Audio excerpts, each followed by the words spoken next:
வணக்கம் நேயர்களே. நேயர்கள் அனைவரும் நீடோழி வாழ்க நிம்மதியுடன். இப்போ ஒரு விஷயத்தை பற்றி பார்க்கலாம். இதுவும் ஒரு சாதனையாளர்களுக்கான பதிவு. அதாவது நம்ம ஏதாவது ஒன்று சாதிக்கணும்னு நினச்சோன்னா சில நல்ல பழக்க வழக்கங்களை நம்ம நடைமுறைப்படுத்தணும். இப்போ உதாரணமாக தினம் யோகா செய்யணும், தினம் தியானம் செய்யணும், தினம் அதிகாலையில் எந்திரிக்கணும். இந்த மாதிரி ஏதாவது சில நல்ல பழக்க வழக்கங்களை நடைமுறைப்படுத்த நம்ம நினைக்கணும். இதில் வெற்றி பெற்றவங்க எல்லாருமே இதை நல்லா நடைமுறைப்படுத்தி அதை தன்னோட பழக்க வழக்கமாக நல்லா மாற்றிக்கிட்டவங்க.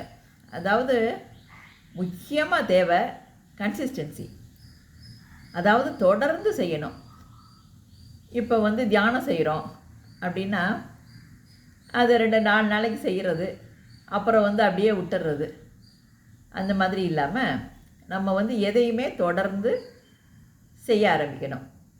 இப்போ உதாரணமாக ஒன்று எடுத்துக்கலாம். அதிகாலை எந்திரிக்கணும், ஒரு பிரம்ம முகூர்த்த நேரத்தில் எந்திரிக்கணும்னு வைங்களேன். ஒரு 4:30 மணிக்கு எந்திரிக்கணும் அப்படின்னு நம்ம நினைக்கிறோம். சரி, முதல்ல என்ன பண்ணுவோம், ஒரு 3-4 நாள் எந்திரிப்போம். அதுக்கப்புறம் அப்படியே படிப்படியாக அதை விட்டுருவோம். பொதுவாகவே நம்ம மனசில் எப்போவுமே முதல்ல நெகட்டிவ் எண்ணம் தான் தலை தூக்கும்.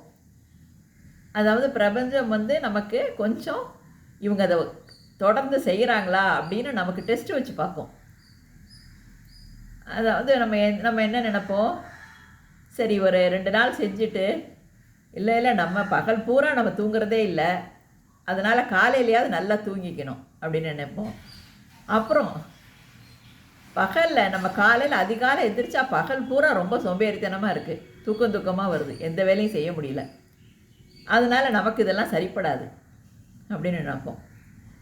அப்புறம் வேலைக்கு போகிறவங்க என்ன நினைப்போம், பொதுவாக வீட்டில் இருக்கவங்க இதெல்லாம் காலையிலே அதிகாலை எந்திரிச்சு எல்லாம் பண்ண வேண்டியது தான், அப்புறம் பகலில் கூட தூங்கிக்குவாங்க, நம்மளால் முடியுமா, அதனால் இந்த அதிகாலை எந்திரிக்கிறதுலாம் நமக்கு சரிப்பட்டு வராது அப்படின்னு தீர்மானம் பண்ணிடுவோம்.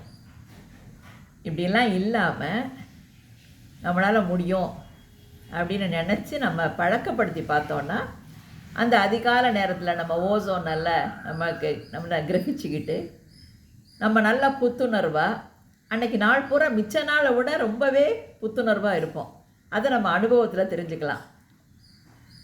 அதனால் இது நம்ம தொடர்ந்து நம்ம பழக்கப்படுத்தி அதை நம்ம ஒரு 48 நாள் பழக்கப்படுத்தி பார்த்தா அப்படி நம்ம எந்திரிக்காமல் இருக்க முடியாது. நீங்கள் ஒரு 5 மணிக்கு எந்திரிக்கணும்னு நினச்சா 4:30க்கு எந்திரிச்சிருவீங்க, அலாரத்துக்கு முன்னாடி எந்திரிச்சிருவீங்க. இந்த மாதிரி நீங்கள் அதனால் எந்த ஒரு பழக்கத்தையும் நம்ம ஒரு சாதனை பண்ணணும்னு நினச்சா எந்த பழக்கத்தையும் தொடர்ந்து செய்யணும். அதாவது நம்ம தொடர்ந்து செய்யணும்னு ஒரு வைராகியம் எடுத்துக்கணும் நமக்குள்ள. அந்த மாதிரி வைராகியம் எடுத்து தொடர்ந்து செய்ய ஆரம்பிச்சிங்கன்னா பிரபஞ்ச சக்தி நமக்கு பாசிட்டிவாக எல்லாம் சொல்ல ஆரம்பிச்சிடும். ஆஹா, எந்திரிச்சதுனால தான் நம்மளால் இது பண்ண முடிஞ்சிச்சு.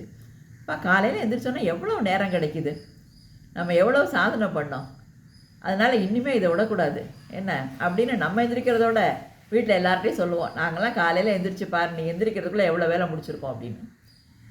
இந்த மாதிரி அதனால் பிரபஞ்ச சக்தியும் நமக்கு துணை இருக்கிறதுனால நம்ம நல்லாவே சாதிக்கலாம். புது புது எண்ணங்கள் உருவாகும், யாரை சந்திக்கலான்னு நினைப்போம், எல்லாமே நல்ல பிரெயின் 100% ஒர்க் பண்ணும்.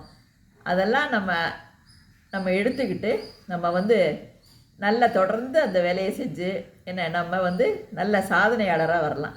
சாதனை படிகளில் ஏறி வெற்றி கொடி நாட்டலாம். இதை கடைப்பிடிச்சு பாருங்களேன். All the best. வாழ்த்துக்கள்.